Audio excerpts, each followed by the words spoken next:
Professor Laïdi, in 2019, you wrote that EU must focus on how to strengthen the economic and military capacities. And now we have the war in Ukraine. Do you think that this is happening now? This is happening with a force? Well, at least we have made a substantial effort in order to support Ukraine in different ways. Including through the creation of what we call the European Peace Facility, which aim at reimbursing countries who are delivering military equipment to Ukraine. And this is done for the first time in the history of the European Union. Apart from that, we are giving a strong economic support to Ukraine. The amount of money which is committed is around now 9 billion euros. So I think that Europe is doing its job in supporting Ukraine in a decisive way. And do you believe that because of the war in Ukraine, European Union is becoming more comfortable in taking decisions in the foreign policy department, in the defense department, more quickly? We saw that happening also in the pandemic, but do you see that the war is becoming a trigger for a more united European Union, a European Union that will have one voice from now on in huge crisis? Well, I mean, it would be extremely difficult to extrapolate from Ukraine the future, but we had during the last 2 years 2 serious crises. One was the COVID crisis and one the Ukrainian war, 2 different crises of different nature, but in which the collective answer of Europe was, I think, very strong, very quick, quite positive. And this is something that the average citizen is noticing. If we didn't do what we've done, for example, in Ukraine, I think that the image of Europe would have been terribly damaged. But I frankly think that we've done our job, and those who realize that Europe was underestimated are probably the Russians, who didn't expect Europe to be united and who didn't expect Europe to take tough decisions, for example, in terms of drastically reducing its dependency on oil and gas. And we see now that winter is coming. We see the inflation, we see the problems of European citizens. Will that affect, you believe, the decisions also in Brussels, in the European Union? Well, of course, it has to affect, because we have to answer to the problems the European citizens are facing in the everyday life. Now, if affecting means reversing our policy, I would certainly say no.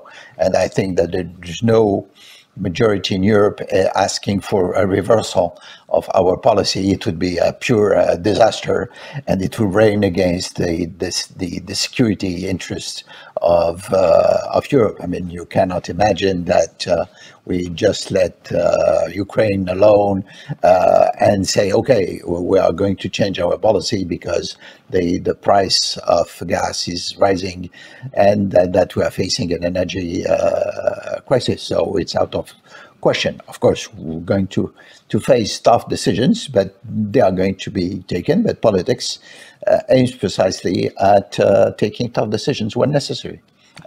Thank you so much. Thank you, Professor. Thank you. Professor Wessels, do you believe that the unanimity rule could be affected by the war in Ukraine? And by that I mean, maybe because it's getting more difficult to have unanimous decision made. We saw what happened with Hungary. Maybe that will make the countries members of the EU decide that they have to scrap the unanimity rule. You see, the general idea is to have majority voting. That's generally accepted if you look at the treaty, not for foreign policy, but for general other policies. But the problem is always, if you are in a minority position, you are against majority voting. Yeah? So it's a paradoxical dilemma for countries. First of all, generally they would say it's good to move ahead, and therefore you need majority voting. But please do not have a majority voting if I'm concerned.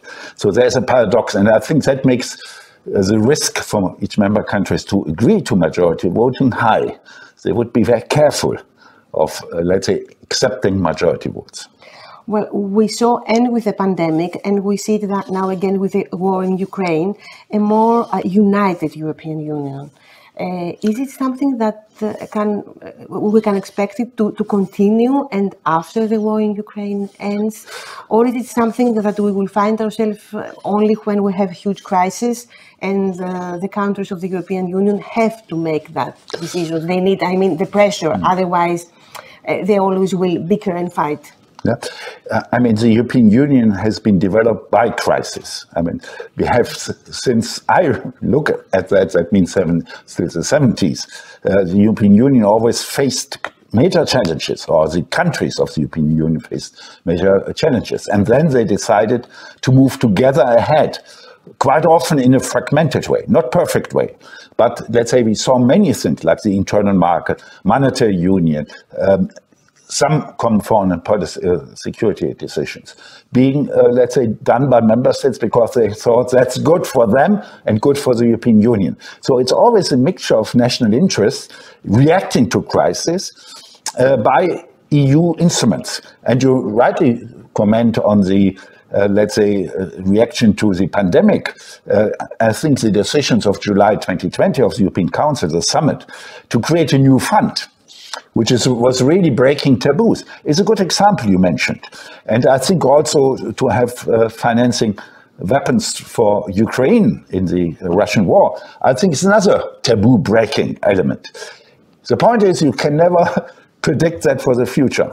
I mean, it depends on the crisis as always. If this is, quotation mark, a good crisis, where everybody realizes we have to do something together, even if we might have different interests and different concerns, or if there is a crisis which splits up the European Union. So I think that depends on the type of crisis. Is Germany, after all, a team player or not? Can you repeat the question? Is Germany a team player or not? No, I think team player. Yeah, I didn't get that point. Yes. The team player. Let's say the Germany wants always to be a team player. That's, let's say, part of the understanding. And if you look at there is a coalition agreement from the three parties in which they also define the European role. And they said, as the largest economy, we have to take special responsibility, but we want to serve the common interest, something like that. So let's say the idea is to be a team player. Do they succeed in being a team player in the European Union? That depends very much on how others see it, how they see Germany. For example, what we discussed today, the large new sums for dealing with the energy crisis. Apparently, they didn't communicate that sufficiently with their partners. And of course, there are a lot of issues of competition in that Germany might give German companies more, let's say, sources, subventions than others can do. So there is an issue. But I think you feel it in Berlin that they want to be a team player. On the other side, of course, they want to keep in power. And that means they have to follow German politics. So I think they want to be a team player. I think it depends also very much how other countries are playing with that. I think to get Berlin into the debate, I think it's very important.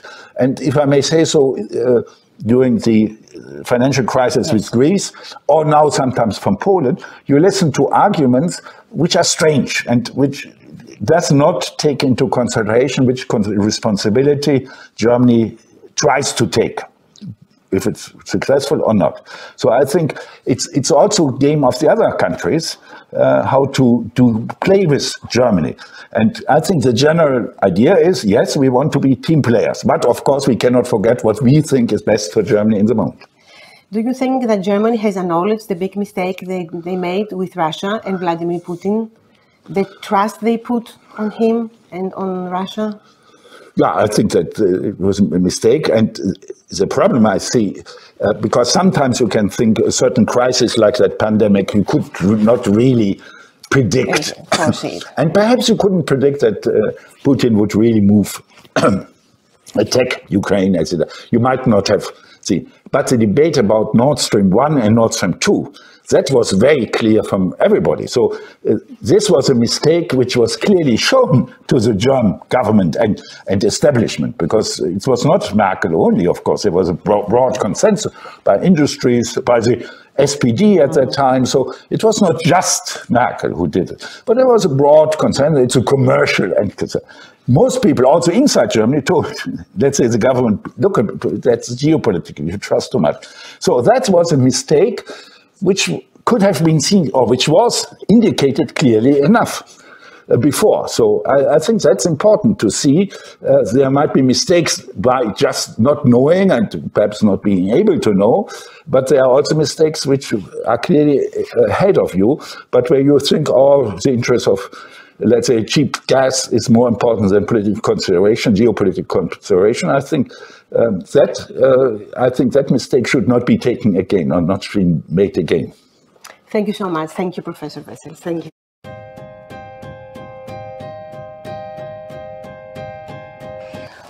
We see now again a rise of the far-right parties. Even in Sweden, 20%, a huge percentage for a far-right party. We saw that in Italy, the next prime minister is going to be from a far-right party. In Hungary, in another way. In France, with Marine Le Pen. Are you worried that there will be a surge of far-right parties and far-right parties that are going to govern European countries? And because of the war in Ukraine, is it the war is going to affect how the citizens will vote? Yes, I think the war in Ukraine, we will see the long-term effects, but it's gradually also getting, you can see the sentiments that are a bit more frustrated when it comes to the effects and consequences on our economy in particular. So that can, of course, be a source of distrust against the governing parties currently, which can be to the benefit for those parties who are challenging the mainstream or outside and are looking perhaps sometimes for simple solutions to very complex problems. So I think there is a potential, but it depends also, of course, on how we act in Europe in order particularly to get, control over inflation and the rising energy prices. When it comes to governing, I think it's worth remembering it also depends on the strength of these parties, and in particular if they are able to control a majority on their own or not. So that will depend a lot on the electoral system, actually. So you see that in countries like Hungary or Poland, where there is more of a majoritarian electoral system, these parties can come to power on their own. Then you see problems, I think, more than in the systems where a far-right party would be a coalition partner with other parties. Then there is a sort of a less significant effect of these parties in power. But we saw what happened in Sweden and in general in Scandinavia, and we couldn't have expected that in Scandinavian countries the far right should be so loved by the people, because it's the social model that has worked so far, because they don't have so huge financial problems. The citizens are well off there. So do you think that there are more deep reasons why the people, even in the Scandinavian countries, vote for far-right parties? Well, I think first you have to look at the issues in which they are campaigning, and obviously the issue of migration and integration of migrants is the core issue for these parties. And if that issue comes on top of the electoral agenda by the sort of entrepreneurship of these parties, or also, which is increasingly the case, from other parties moving in this direction in terms of how they prioritize. So if migration becomes a top item, and also in the case of Sweden, increasingly you saw the link between law and order issues and migration, which becomes very salient, and that has been sort of good for these parties in general. Then the other element is also that if you look at the voters voters who are more inclined or more prone to vote for these parties, they generally have lower levels of trust in government, in politics, even in other human beings. So there is also a sentiment, of frustration, of distrust. And when that is growing, there's also more potential for these parties. What do you think was the biggest mistake of the traditional parties, of the parties that are pro-liberal democracy, so that so many citizens feel that they are left behind by globalization, by how our lives have worked out? We saw the booming times of the 2000s, and then after Lehman Brothers, after the financial crisis, we saw a huge rise of far-right parties, and we continue to see it. Well, I think actually, if you look at some of the elections in the COVID period and also before, you actually saw the decline in support of some far-right parties. So in many of the Nordic countries, when they've been close to government or in government, these parties, they suffer the same losses in the sense that once they are in power, they will also be held accountable to what they do. In Sweden, they have increased the support, and I think the problem of the traditional parties has been to adopt a strategy that can handle this challenge from the party. That first you try to isolate them by sort of using the cordon sanitaire very strongly, and also perhaps not to discuss the issues that they brought to the agenda. So you sort of made this a very clear and simple case for a far-right party to challenge the rest of the mainstream. However, it does not work either to accommodate and to place your policies close to Sweden Democrats, because then voters would normally prefer the original rather than the copy. I think one element which is perhaps important in this sense, it's also, the agenda is very important. So what kind of offer do traditional parties have? And I think to some extent, there has been a bit of a lack of new ideas from traditional parties, and perhaps also a lack of a meaningful conflict that surrounds traditional left and right alternatives in politics. And when there's no alternatives on those issues and dimensions, then it's easier for a challenger party to pick up a new issue and challenge the center. Thank you very much. Thank you. Thank you so much.